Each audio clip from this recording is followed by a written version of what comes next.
Starting May 7th, 2025, you will need more than just any old driver's license to board a domestic flight in the US.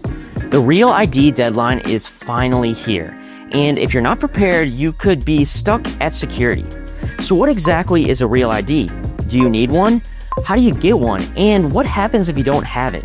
In this quick video, we're going to break it all down. Now, I've been pumping this new TSA rule for the last few months, so if you are tired of hearing about it, you may want to skip this video. But with that said, even if you know what a Real ID is, and maybe you even already have one, there are quite a few details you should still know, especially if you plan to fly internationally this year, and how this new rule could affect you.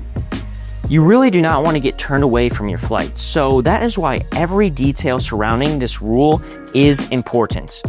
Let's dive in. So what is a Real ID and how can you tell if you have one?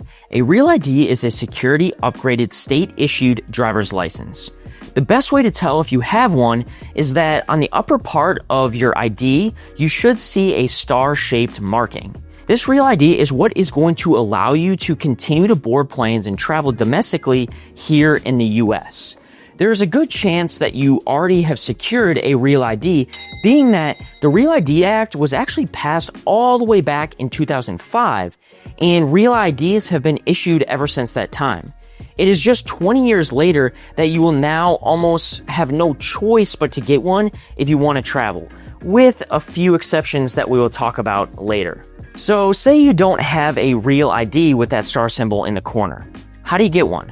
One thing to understand is that the requirements for every state for obtaining a Real ID can vary a bit. So it's really important that you do your own research of your state's requirements, so that way when you head to the DMV, you show up with all the proper paperwork. Most DMVs will start by having you fill out a pre-application form online, which will also help confirm that you show up in person with all the proper paperwork and identification. In general, you will need to provide something that proves your full legal name and date of birth. Multiple forms showing your proof of residence in that specific state, like an electrical bill statement, and a social security number. But again, the information you need can vary from state to state, so you need to do a little research. Also, heads up, this is an in-person process. This process cannot be done online. What happens if you don't have a Real ID or for some reason you don't want one? Can you still travel? And the answer is yes. You will still be able to travel, you just need other documentation to get through airport security, being that your old driver's license will not work. Things like a passport or passport card, global entry card, US military ID, or even a federal employee ID would work in place of the Real ID. Though, I would recommend heading over to your DMV to get one, so that way you don't have to carry one of those other forms of identification. Some other things you should know about this new rule. The Real ID does not replace your passport. So, if you plan to travel internationally, you will still need your passport like you normally do. Minors under 18 do not need a Real ID as long as they are traveling with an adult who has the acceptable form of identification.